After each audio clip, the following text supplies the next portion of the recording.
Zelenskiy. He will be addressing us online through a video connection, and as you know how video connections are, we need to give it a little time. So let's give a moment to establish the connection before we start listening to the President. Okay, Mr. President, the floor is yours.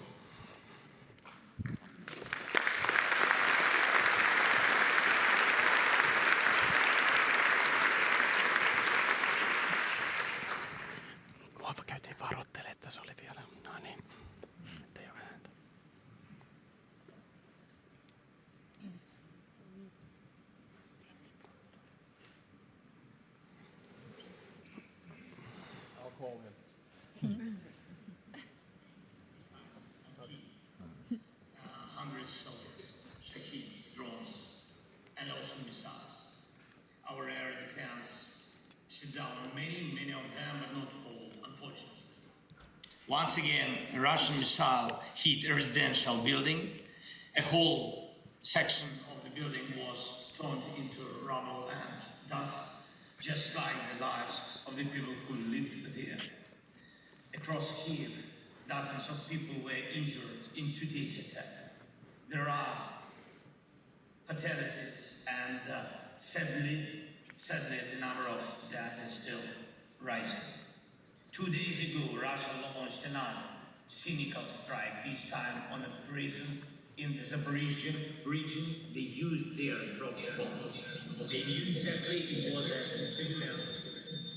They knew the bombs would hit it. 16 people were killed, 43 were injured.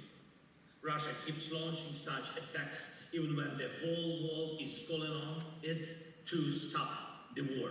A war that Russia started, a war that Russia keeps dragging on. A war that only the Russian leadership wants a leadership stuck in another era. They are mentally stuck in another century, a time of brutal violence, depredations, total disregard for human rights and equality. We all know such ideas and such times must never return to Europe. And we all know how to protect ourselves from that, how to protect Europe from what today's Russia is bringing. And I believe Russia can be pushed to stop this war.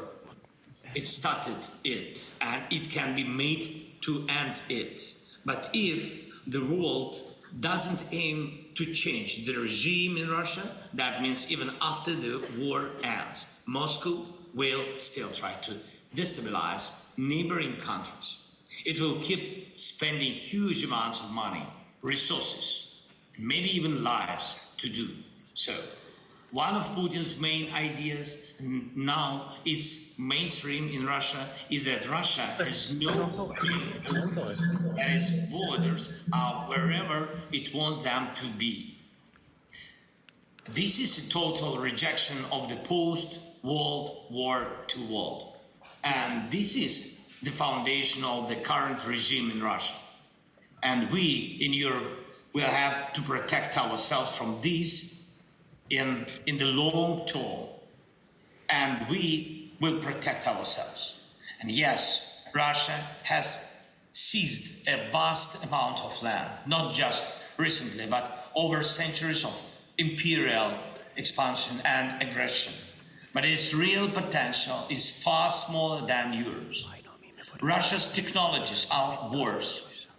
And most importantly, unlike Europe, Russia offers no way of life that people want to follow. That's why it will lose. Our main task is to stop Russia now and to do everything we can to grow our shared strengths in security, in economy, in technology, in social development. I'm grateful to everyone applying sanctions against Russia and preparing new ones. And we need to fully block Russia's war machine, cut off its arms industry, limit its energy profits, and finally put every frozen Russian asset, including the stolen wealth of corruption, to work defending against Russian aggression. It's time to confiscate Russian assets, not just freeze them. confiscate them and use them to serve peace, not war. I want to thank President Stubb for standing with Ukraine, for supporting our people, and for helping build a connection with President Trump. President Trump is truly interested in ending the war, and we have to do everything we can to make sure the United States and Europe act together for security. I thank all European leaders, every country that helps our defense, our air shield, our resilience. Ukrainians have been through a lot because we stand together with everyone who values life. And I'm sure the day will come when Ukraine will live in real peace, a time when we will not wake up every night to air raid sirens, a time when we restore safety and constitutional order in the territory that are currently occupied, a time when Russia will be forced to recognize its real borders. That time will come because Europe stays united. Ukraine is not alone, America is helping, and the world chooses life, not war.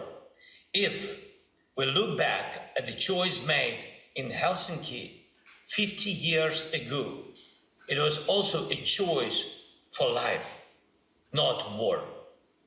Thank you for your support.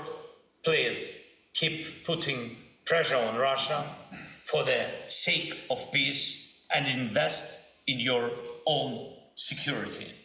Slava Ukraini. Thank you.